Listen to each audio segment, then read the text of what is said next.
Sénateur, membre de la Commission des finances, du budget et des comptes publics du Sénat, l'audition du ministre des Comptes publics Charles Mbah sur les spécificités de cet important texte s'est déroulée hier. C'est Nzenge Lomas, Franck Mexan Mangolo. 4 493,4 milliards contre 4 162 milliards de francs CFA.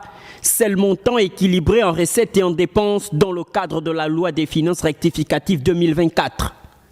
Une hausse d'un peu plus de 331 milliards destinée à matérialiser les axes prioritaires de la vision du président de la transition. Les principaux objectifs poursuivis par le projet de loi de finances rectificative 2024 concernent le soutien à l'optimisation des recettes à travers la mise en œuvre des mesures visant à accroître la performance des services fiscaux, la réduction du train de vie de l'État, la poursuite des chantiers, notamment dans les secteurs de la route, de l'éducation, de la santé, de l'eau et de l'énergie. Au-delà du contexte international dans lequel il intervient, le budget rectifié 2024 s'appuie notamment sur certaines hypothèses. Une progression de la production pétrolière de 3,4% à 11,4 millions de tonnes métriques, une amélioration du prix du baril du pétrole gabonais, une remontée de la production de manganèse de 2,2% à 10,3 millions de tonnes, un recul du prix de vente de la tonne de manganèse de 24%, une relative stabilité de la production de bois débité,